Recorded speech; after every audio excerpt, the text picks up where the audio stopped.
किसी ने हमें फांसा नहीं है, हम स्वयं फंस गए हैं। बंधेउ कीर मरकट की नाई, हमने स्वयं सुख भोग की लालसा से अपने को फंसा लिया। अब वास्तविक सुख क्या है, चरम सुख क्या है, हमारी आंतरिक मांग क्या है, ये हम नहीं जान पा रहे। बस सामने दृश्य को देखा और टूट पड़े, सुख भोग लेंगे, हम सुखी हो जाएंगे। ये भ्रम है। तुम किसी प्रकृति जनित रचना से कभी सुखी नहीं हो सकते, क्योंकि तुम परमात्मा अंश हो, तुम अपने अंशी की खोज कर रहे हो। भ्रम से तुम नाना प्रकार के दृश्य पदार्थों में, परिवर्तनशील नाशवान पदार्थों में अपनी मांग पूरी करना चाहते हो, नहीं हो सकती। क्यों? क्योंकि तुम चिदानंद अंश हो, तुम्हें चिदानंद सुख चाहिए। ये प्राकृतिक सुख अनेक जन्मों से भोगते चले आए, अगर कहीं इसमें हमारा विश्राम होता तो आज तक हम सुखी हो जाते। भगवत कृपा से संत समागम प्राप्त होता है, पर कैसी मलिनता बुद्धि की है कि संत समागम में जाकर के हम यही जानना चाहते हैं कि वो उपाय बताओ जिससे हमें मांगे हुए भोग प्राप्त हों। भोग भोगने वाला शरीर जो निश्चित नष्ट हो जाएगा, वो नष्ट ना होने पावे। संसार में माना हुआ सुख हमें भरपूर प्राप्त हो। भ्रम मत रखना। अगर संतों की इसमें आस्था होती तो संत काहे को ही बनते। जिनमें उनकी आस्था नहीं है वो तुम्हें कैसे दे सकते हैं।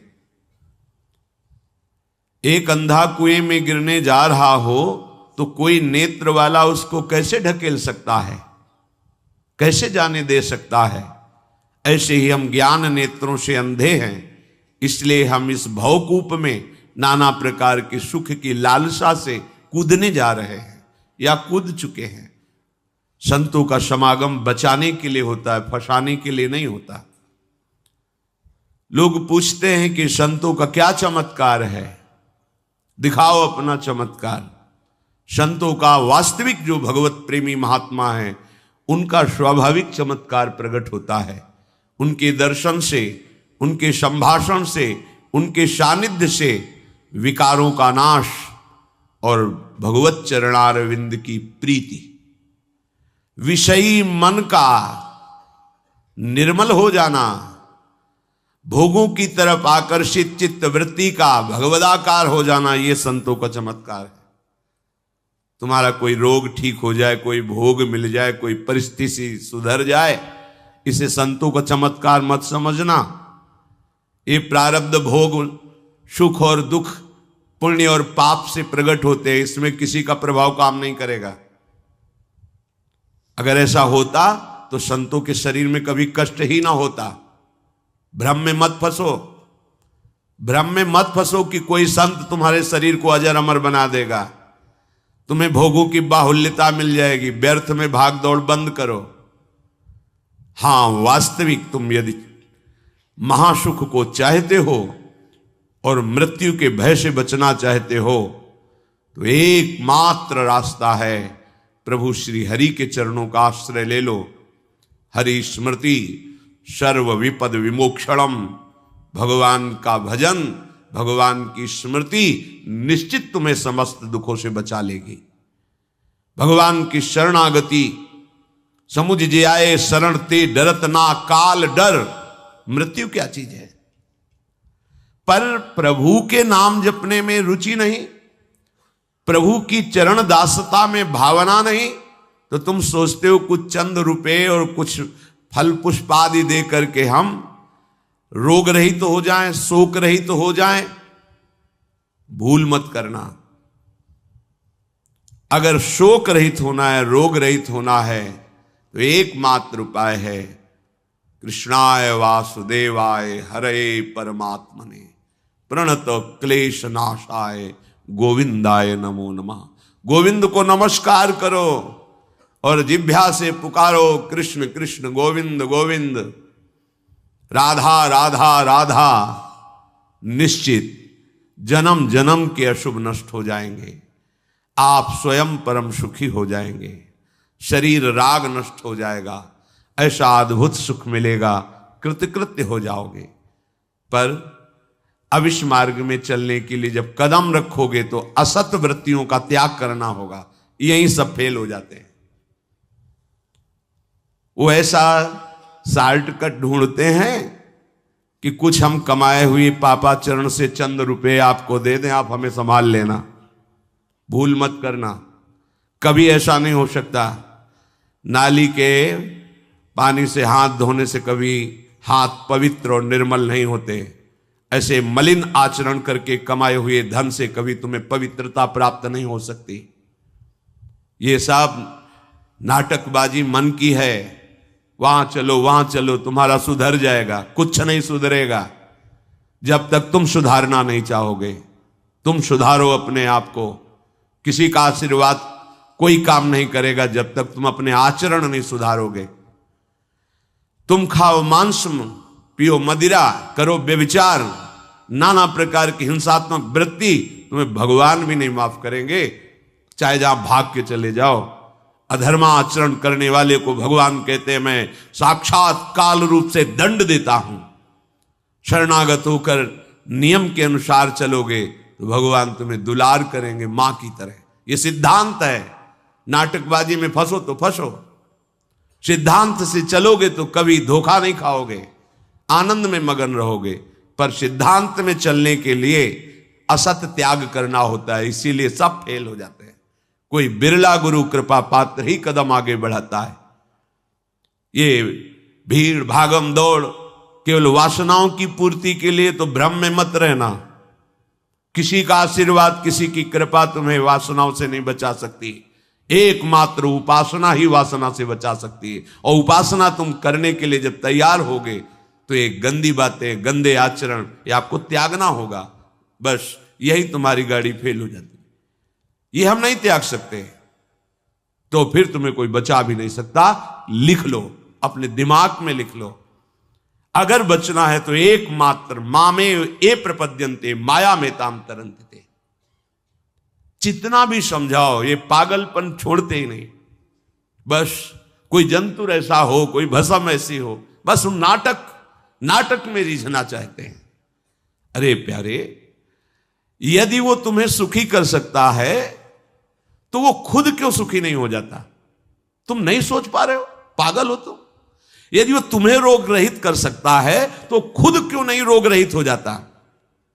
यदि वो तुम्हारे को चमत्कार दिखा सकता है तो अपने को चमत्कार दिखाकर प्रभु का साक्षात्कार क्यों नहीं कर लेता? पागल बन रहे हो। सिद्धांत को समझो। तब लगी कुशल न जीव कहूं, सपने हूं मन विश्राम, जब लग भजत न राम कहूं, शोक धाम तज काम। जब तक शोकों का खजाना एक कामनाएं, इन कामनाओं को प्रभु के चरणों में समर्पित करके भजन नहीं करोगे, स्वप्न में भी सुख नहीं मिलेगा। जागृत की बात जाने दो।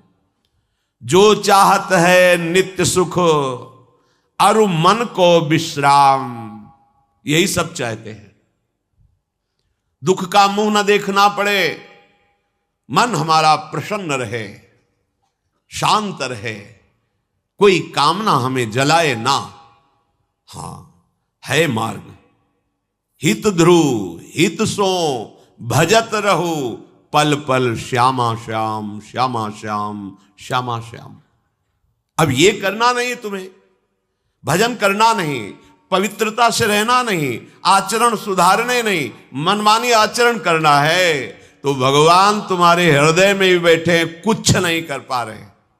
देख लो ना, सबके हृदय अछत विकारी, सकल जीव जग दीन दुखारी।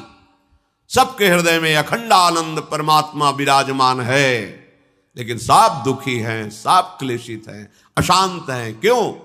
तहां बेदस कारण राखा, भजन प्रभाव संत श्रुति भाखा। भजन नहीं कर रहे हो इसलिए। भजन किए बिना कुछ नहीं हो सकता। मान लो हमारी बात, कहीं भागने की जरूरत नहीं। राधा राधा राधा सब ठीक कर देंगी लाडली जो, बड़ी करुणामयी है। यदि आप भजन नहीं करोगे तो वारी मथे घृत होए बरु सिकता ते बरु तेल, बिनु हरि भजन न भवतरी या सिद्धांत अपेल। इसे कोई काट नहीं सकता, अपेल सिद्धांत है। विनिश्चितम बदामि तेन अन्यथा वचांस में, हरिम भजंती ये नरा भवसागर तरंती ते। पानी को मथ करके बड़ा चमत्कार कर लो, घी निकाल लो, हो सकता है।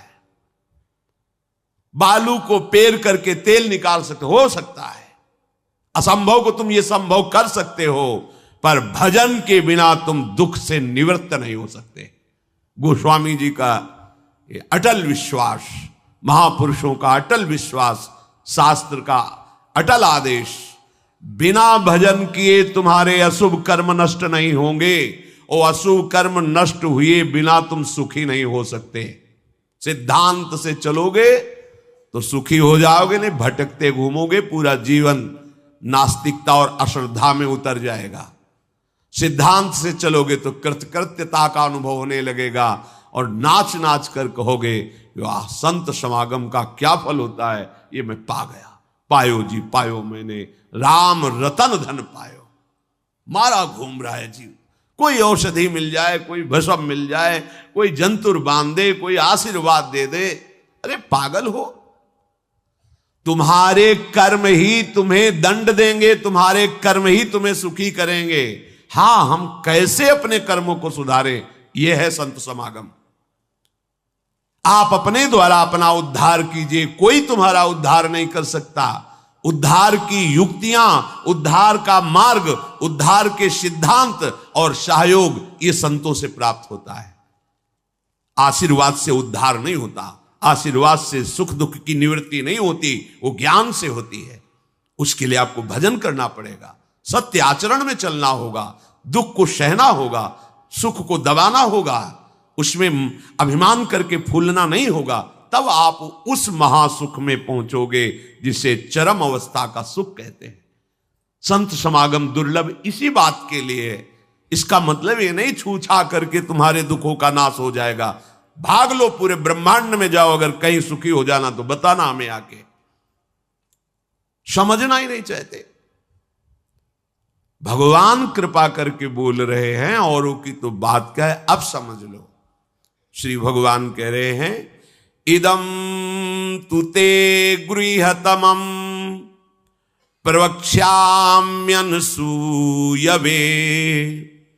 ज्ञानम विज्ञान सहितम यज्ञात्वा मोक्ष से अशुभात्। हे अर्जुन, ये मैं तुम्हें बहुत गुह्य बात कह रहा हूं। क्या होता है जब हृदय की बात कुछ कहने को आती है तो बार बार कहा जाता है कि आप अन्यथा मत सोचना, सत्य सत्य सत्य कह रहा हूं, ये बात तुम केवल समझ लीजिए। मतलब वो विवश होकर अपने हृदय की बात तुम्हें दे रहे हैं, जो छुपाए रखे जीवन भर वो तुम्हें दे रहे हैं, पर अनाधिकारी होने के कारण वो बात पकड़ नहीं पाते। संतों की बात में ही तुम्हारा कल्याण छुपा हुआ है। उनकी बात मान लो, फिर आप देख लो कैसे आपकी अध्यात्म उन्नति होती है। आप जो भी करेंगे वो अहम की धरा से होगा। अहम की धरा लोक लोकांतर तक ले जा सकती, लेकिन जीवन मुक्त नहीं कर सकती। जीवन मुक्त होने के लिए अहम का विसर्जन चाहिए। वो होता है गुरु कृपा से, संतों के वचनों से। विश्वास कीजिए, बिना संत वचन गुरु वचन पर चले कोई जीवन मुक्त नहीं हो सकता। अगर जीवन मुक्त नहीं हुआ तो सब किया कराया माटी हो गया। चाहे ब्रह्म लोक जाओ चाहे स्वर्ग लोक जाओ, आना तो यही पड़ेगा लौट के। तो फिर क्या हुआ, एक विशाल स्वप्न सुखद समझ लो, जगे तो फिर वही मृत्युलोके विशंति। भगवान कह रहे मैं बहुत गुह्य बात बता रहा हूं, अत्यंत गोपनीय बात, गोपनीय जो अभी तक छुपाए रखा है हृदय में। ये जो ज्ञान सहित विज्ञानानंद घन का मैं तुम्हें वर्णन करूंगा, ये अनुसूयवे दोष दृष्टि से जो रहित है वही समझ पाएगा। दोष दृष्टि से रहित, जब भगवान अवतार लेते हैं तो मनुष्य जैसी लीला करते हैं। यही सुख देने के लिए तो वो अवतरित हुए, अपनी महिमा से घटे हैं, उतरे हैं। अवतार का मतलब होता है अपनी महिमा से उतरना। भगवान की जो अनंत महिमा है उससे उतरते हैं, हम उनको देख पाएं, उनसे बात कर सके, उनके साथ खेल सके। वो ऐसे उतर कर हमारे समान लीला करते हैं। उनकी लीला को देख करके अगर किसी को दोष दृष्टि होती है तो बोले इस गुहितमम के सुनने का अधिकारी नहीं। जब हम भगवान को भगवान न मानकर व्यक्ति मानते हैं तो हमारी दृष्टि वैसे ही दूषित हो जाती है। वैसे केवल भगवान की ही लीला हो रही है, पर हमारी दृष्टि दूषित होने के कारण हमें व्यक्ति दिखाई देता है, स्त्री पुरुष दिखाई देते हैं, गुणात्मा महात्मा दोषात्मा ऐसा सब भेद नजर आता है। पर यहां जो भगवान कह रहे हैं कि जो मेरे पर दोष दृष्टि ना रखता हो, अरे बड़े बड़े परमहंसों का जहां प्रवेश नहीं वो भगवान का रास है। जहां ज्ञान समुद्र भगवान शिव भी प्रवेश पाने के लिए ललचाए और भगवान श्री कृष्ण की मंद मुस्कान से गोपी स्वरूप होकर प्रवेश पाए। बोलो ज्ञान समुद्र भगवान शिव जिस रास रस के लिए ललचाए, वो रास रस प्राकृतिक स्त्री पुरुष का मिलन हो सकता है क्या? पर अनाधिकारी के तो क्या उपहास, ऐसा क्या? तो इसलिए भगवान यह कह रहे हैं कि जो अनुसूयवे प्रवक्ष्याम अनुसूयवे, जो मेरे से दोष दृष्टि नहीं रखता। अब आप केवल मेरे ही आज्ञा का पालन करेंगे, मैं जैसा कहूंगा उससे एक कदम पीछे नहीं हटेंगे। हो भाग्य, कितनी कृपा कि मुझे समस्त प्रपंच से समेटकर एक मार्ग में लगा रहे। जहां श्रद्धा है तो वहां शब्द दूसरा भाव निकाल देगा, और जहां दोष दृष्टि वहां भाव दूसरा निकाल देगा। इसलिए श्री भगवान कह रहे, मैं अत्यंत गोपनीय बात तुमसे कह रहा हूं हे अर्जुन। अपने प्रियजनों से, प्रिय शिष्यों से बात कही जाती है। तब तक गीता जी का श्री भगवान ने उपदेश अर्जुन जी को नहीं दिया जब तक मित्र भाव रहा, नहीं दिया। सारथी पद पे बैठे हैं, आज्ञा की दोनों के बीच में रथ, इधर सेना कौरवों की पांडवों के बीच में, भगवान बीच में खड़ा कर दिया। जब देखा मोह ग्रसित हुए, निवारण में असमर्थ पाया, तो भगवान की शरण में होकर के कार्पण्य दोषो परत स्वभावा प्रछामि त्वाम धर्म सम्मूढ़ चेता। हे प्रभु, अब मेरे में सामर्थ्य नहीं रहेगी कि मैं निर्णय कर सकूं कि मेरे लिए श्रेय क्या है, परम कल्याण क्या है, ये आप जानते हैं। प्रभु कुछ नहीं बोले, तो बोले शिष्यस्तेहम साधिमाम त्वाम प्रपन्नम, मैं आपका शिष्यत्व स्वीकार करता हूं। हे जगत गुरु श्री कृष्ण उतरे साष्टांग दंडवत हुए और कहा, मैं आपका शिष्य हूं, और ऐसा शिष्य हूं जो पूरा समर्पण किए, प्रपन्नम, मन वचन कर्म से आपको समर्पित हूं।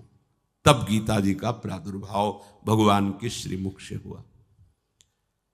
जो प्रिय जन होते हैं, समर्पित जन होते हैं, उनको हृदय की बात बताई जाती है, क्योंकि वो उसमें दोष दृष्टि नहीं करेंगे। अगर प्रियता और समर्पण नहीं है, देखो ना, कह रहे मेरे को प्रणाम करो, मेरे को ही पूजा दो, मेरी आज्ञा में रहो, मेरे मन वाले बनो। हे अर्जुन, तुम उस परमात्मा को ऐसा समझो कि उस सारे जगत को जैसे बर्फ में जल ही जल है ऐसे व्याप्त करके विराजमान उस परमात्मा को, उसी के आगे ये बोल रहे हैं। देखो, अब हम गुह्यतम बात कर रहे हैं, उस परमात्मा को नहीं, मुझ श्री कृष्ण को। मेरे में मन लगा, मेरे को प्रणाम कर, मेरे को नमस्कार। ये महापुरुष जन रास्ता देते हैं। अब तुम्हारी कहां श्रद्धा टिकती, वो ये देखते हैं तुम्हारे लिए कोई आश्रय है, अभी तुम्हारी खोज अभी पूर्ण हुई कि अभी खोज बकाया है? खोज हो तो खोज लो, नहीं तो वहीं पकड़ के बैठ जाए कि अब बने तो रघुवर ते बने, बिगड़े तो भरपूर।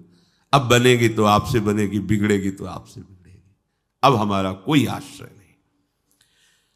यह अत्यंत गोपनीय बात हर एक के सामने नहीं कही जा सकती, क्योंकि इसमें भगवान अपनी खुद बात महिमा का वर्णन कर रहे हैं। अब जैसे कोई बहुत हार थक के अब क्या करें, तो अब मान लो बात हमारी आंखों के सामने रहो, जो जूठन मिले खाओ, जैसा कहें वैसे करो। अगर अध्यात्म की भूमिका न जागृत हो जाए तो कहना। गुरुजनों की बात किसी से प्रमाणित करने की आवश्यकता नहीं होती। आपको गुरुजी ने क्या कहा, क्यों आप कौन हो, हमारे बाबा गुरु हो क्या कि हम आपको बताएं? हमारी और हमारे गुरुजी की बात हो गई, तुमको क्यों बताएं क्या गुरुजी ने कहा? तुम हमारे निर्णायक हो क्या? चलो दोबारा नहीं मिलेगा। पर बैठाल के वो आज प्रवचन में ये कह रहे थे, समझो। अब वो जो समझाएगा वो तुम समझ जाओगे, जो गुरु समझा रहे थे वो समझ में नहीं आएगा। इसीलिए भगवान करें अत्यंत गोपनीय बात है। जब तक हमारा ये मन समाधान नहीं पाता तब तक भटकना पड़ता है। कहीं एक जगह पकड़ लो, ये जो अनेक जगह भटकना है बंद करो। एक जगह पकड़ लो, एक विश्वास रख लो, एक नाम जो गुरु ने दिया, एक मंत्र दिया है, अविद्या का नाश हो जाएगा, माया परास्त हो जाएगी। पर समझ नहीं पा, दुकानें लगी हुई हैं, 4-6 दुकान घूम लेते हैं, चलो घूम लो, पर कहीं एक दुकान तो बांध लो कि हमें सारा माल यहीं से लेना है, तो तुम्हें छूट मिलने लगेगी। एक व्यवहार, हजारों की लाइन लगी, लेकिन आने दो, ये पर्सनल ग्राहक है, आने दो। ऐसे ही मेरे ईश्वर की दुकान में है सबका जीवन खाता। परिचय तो बना लो भगवान से, निहाल हो जाओगे। भटकना, हम जब ये बातें सुनते हैं ना तब लगता है कितनी हंसी की बात। जितनी देर तुम अमुक जगह जाकर के झाड़ फूक करवा कर उतनी देर राधा राधा जपो, बिल्कुल ठीक हो जाएगा, सब ठीक हो जाएगा। क्योंकि कोई भी जो हमें क्लेश देने के लिए आया है, कर्म है हमारा। जब भूत हो, प्रेत हो, चांडाल हो, रोग हो, दुख हो, विपत्ति हो, ये सब हमारा कर्म है। और उस अशुभ कर्म का नाश करने के लिए भगवान नाम जय घोष कर रहा है।